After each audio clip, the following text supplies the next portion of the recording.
Good afternoon, everyone. I'm back at it, and as I promised, I will make a video of the top side of this car, show off a little bit of the work. Thing looks good. Tonight was pretty successful. I was able to start it up, put it in gear, back it off the lift, took it outside in the parking lot, spun it around, not spun it around, but turned it around. It's still kind of wet out there, and I don't want to get the car really nasty. So anyway, let me show you what's been done to it on the top side. I'll start with the firewall section. I did do all this work as far as replace it and the body work.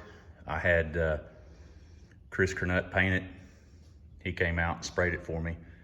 As mentioned earlier, I did also replace the entire floor section. Basically, right back there, all the way, and I'll show the interior off in a minute. So on the engine, it's a 383. It's completely forged internals. I gapped the rings for a small nitrous shot, which it's jetted for 100 shot based on the fuel pressure.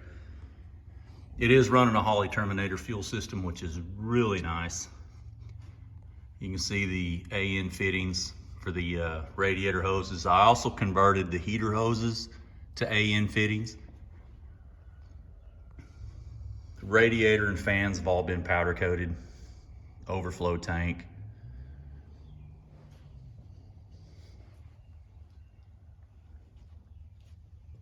A lot of wiring, plumbing.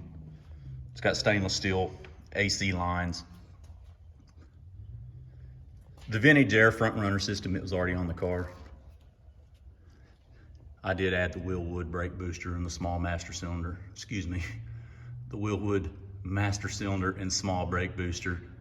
It's got a Detroit Speed windshield wiper motor, which was already there. I put a CPP steering box in it.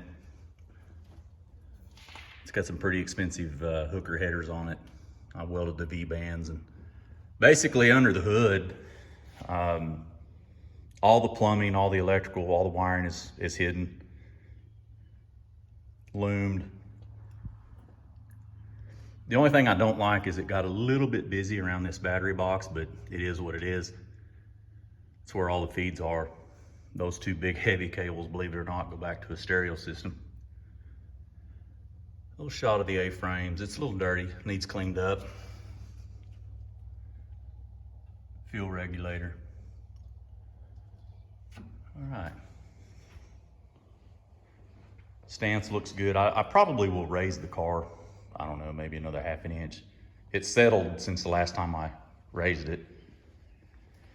One thing I am hoping is that he eventually change these seats, put something a little bit more pro touring style. It's got to go back to Tulsa. They're going to finish putting the door panel on, and I think they've got the other seat and the rear seats. But on the interior, I tried to get him to change the gauges out, but it's kind of an old school. This was his unicorn car back when he was younger.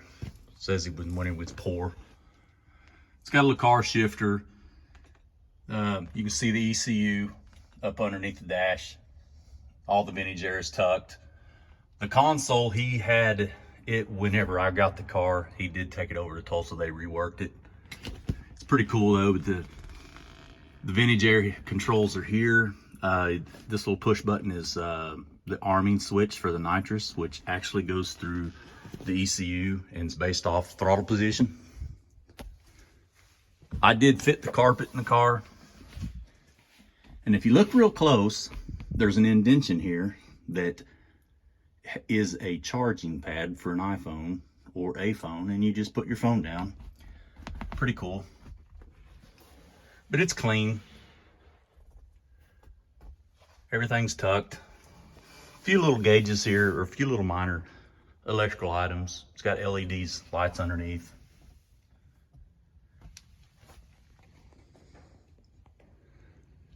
Pretty car.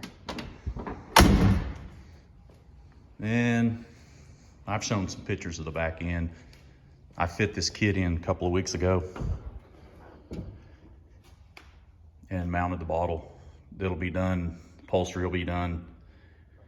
As a prank, he's a hardcore OSU fan, and I wrote Boomer Sooner up there, and he didn't really like it, so I had to sand it off. But everything on this thing is new. It is fitted with an oversized Fessler glass kit, very expensive. So if you're ever thinking about doing one, check the prices. It was about $2,000 for the front and rear glass, and probably another $1,000 to get it put in. So, but it's really clean. The car's got the drip rail shaved, makes it even nicer. I'm sure I'm forgetting a bunch of stuff, but I've wallered all over this car for the last 6 months, putting it all back together. Nerve-wracking whenever you fire them up for the first time and roll them through the shop. It's got a brake canister, vacuum canister for the brakes in there too. Don't pay any attention to those wires with my timing light. Anyway, there it is. There it is. I appreciate, I had a little funnel accident right there. Dipstick's a little bit close and my funnel melted, putting fluid in it. But I do appreciate people that like the page and follow me, and hopefully you'll enjoy this video. So till next time, we'll talk to you later. Bye.